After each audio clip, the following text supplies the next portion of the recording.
Miao Liankong menggigit bibir merahnya dengan lembut. Baru sekarang ia menyadari bahwa pengejarannya, pengepungannya yang tampaknya telah dipikirkan matang-matang, tidak lebih dari sebuah rencana yang disusun dengan cermat oleh sosok di hadapannya. Tujuan utamanya adalah untuk menangkapnya dan menggunakannya untuk memasuki alam suci Buddha ilahi. Kau datang dari dunia luar, mengapa kau mencari laut spiritual 7 warna? Apakah untuk memperbaiki jiwamu? Bahkan sekarang, Miao Liankong mempertahankan kesombongan seorang gadis suci. Xiao Yan duduk bersila, tak bergerak, berlutut. Xiao Yan mendengus dingin, dan Miao Liankong, yang benar-benar kehilangan kendali, berlutut di atas kompas. Wajahnya menunjukkan ketidakpahaman dan penghinaan. Kau dan aku adalah gadis suci dari alam suci Buddha ilahi. Apakah kau pikir orang luar yang rendah ini pantas berlutut di hadapanku? Xiao Yan tetap menutup matanya, tetapi saat Miao Liankong selesai berbicara, ia menjentikkan jarinya, seberkas api mencapai pakaiannya, langsung membakarnya menjadi abu, memperlihatkan tubuhnya yang indah. Kau lebih memalukan daripada mati. Wajah Miao Liankong memerah padam, lalu berubah menjadi amarah, melepaskan serangkaian raungan. Namun, Xiao Yan dengan halus membungkamnya sepenuhnya. Jika kau mengucapkan sepatah kata pun lagi, aku akan menggantungmu. Gigi Miao Liankong mengatuk begitu erat hingga berderak. Belum pernah sebelumnya dia merasa begitu terhina, dia tidak menginginkan apapun selain mencabik-cabik Xiao Yan. Aku tahu kau punya cara untuk menghubungi Hua Ken dan membawanya kembali ke alam ilahi 9 langit. Jika tidak, aku akan membuatmu berjalan telanjang melalui alam suci Buddha ilahi.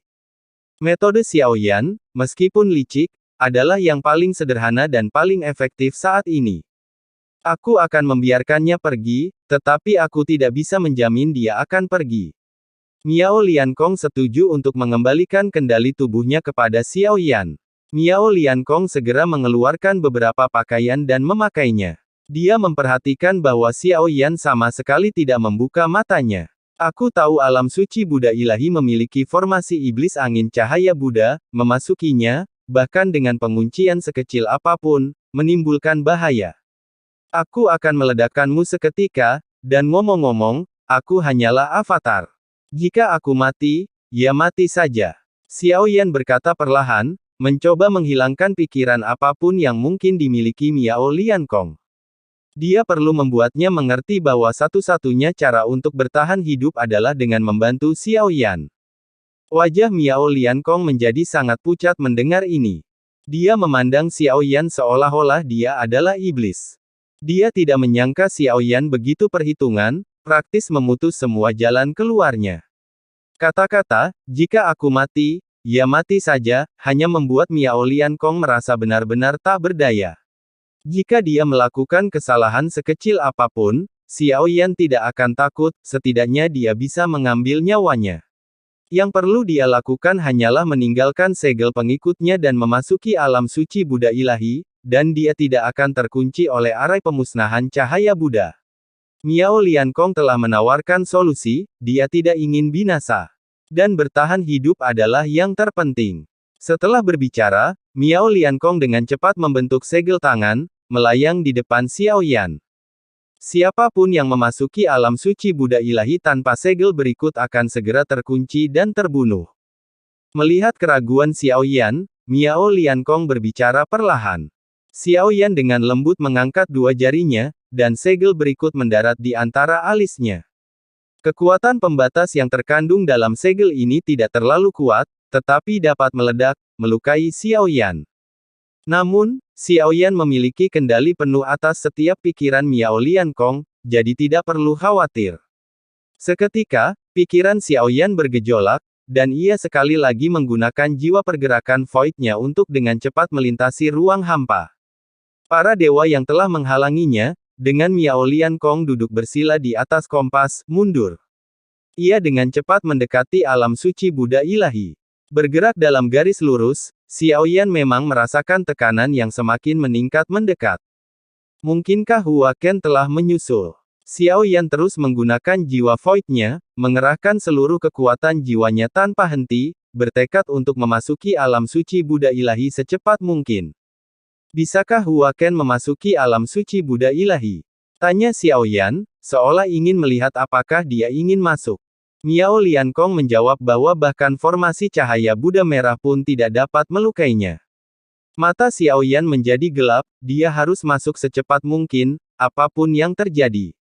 Dia sekarang seperti tali busur yang terlepas dari busurnya. Dia harus bergerak maju. Jauh di dalam kekosongan bintang hancur yang kacau, aliran cahaya gelap muncul dan menghilang secara berkala, melintasi ruang angkasa dengan kecepatan luar biasa. Tak lama kemudian, di dalam kekosongan gelap itu, dia melihat nebula yang luas dan tak berujung, nebula terbesar di seluruh alam mendalam surga barat. Alam suci Buddha ilahi berisi banyak dewa dan Buddha, iblis-iblis di dalamnya semuanya diperbudak, status mereka paling rendah, entah direduksi menjadi tunggangan atau melayani para dewa. Namun, tepat saat dia mendekati alam suci Buddha ilahi, dia dikepung oleh aura yang tak terhitung jumlahnya. Para penjaga ilahi menyerbu masuk, menghalangi langkah Xiao Yan. Gadis suci ini ada di sini. Pria ini adalah pengikutku yang baru direkrut. Kalian semua, bubar. Suara Miao Liankong bergema dari kompas surgawi. Para penjaga ilahi segera mundur dengan hormat, mengepalkan tangan mereka, tanpa berani meragukannya. Di platform ketenangan, Yao Nantian, tubuhnya penuh luka, akhirnya menyelesaikan cambukannya. Dia jatuh ke tanah, luka-lukanya yang dalam dan memperlihatkan tulangnya dengan cepat sembuh.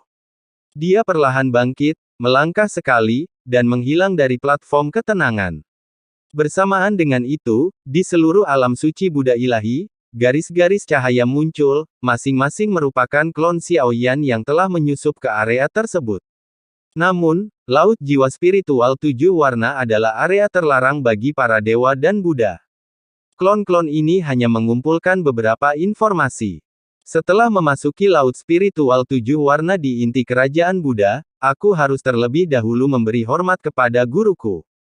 Jika tidak, aku pasti akan terdeteksi. Miao Liankong berkata, dan keheningan Xiao Yan adalah persetujuan diam-diam. Di sekelilingnya terdapat bintang-bintang yang mempesona, dan jumlah dewa jauh melebihi imajinasi Xiao Yan. Setiap bintang memancarkan aura yang luas, dan ada cukup banyak makhluk abadi. Makhluk abadi para dewa adalah pembangkit tenaga yang langka di alam ilahi. Namun, di alam mendalam surga barat ini, semua alam bintang ini memiliki aura, dan dari sana, sebuah kerajaan Buddha yang mengambang di kehampaan muncul di hadapan Xiao Yan. Xiao Yan menyimpan kompas surgawi dan mengikuti Miao Liankong, melangkah ke inti domain suci Buddha ilahi. Kerajaan Buddha yang luas yang mengambang di kehampaan menyelimuti seluruh hutan dengan tekanan yang tak terlukiskan dan sangat besar. Pemandangan di hadapannya sangat luas dan kosong, bukan kegelapan, tetapi dipenuhi cahaya Buddha keemasan yang lembut namun agung, seolah-olah ia berdiri di lautan cahaya yang cair. Yang bisa dilihatnya bukanlah bintang, melainkan alas teratai yang menjulang tinggi, tampak seperti terbuat dari kaca dan emas murni. Di setiap alas ini terdapat satu atau lebih patung Buddha emas yang menjulang tinggi. Patung-patung emas ini beragam bentuknya, beberapa bermartabat dan penuh welas asih, mata mereka menunduk dalam isyarat kebaikan. Yang lain memiliki mata yang melotot, memegang vajra, kekuatan mereka memancarkan keganasan. Sejauh mata memandang, mereka berjejer rapat, membentang sejauh mata memandang, seperti hutan emas yang berdiri di lautan cahaya Buddha. Yang paling menakjubkan bagi Xiao Yan adalah bahwa patung-patung emas ini bukanlah patung tanpa nyawa, melainkan, semuanya adalah makhluk hidup, yang memiliki jiwa dan kekuatan hidup.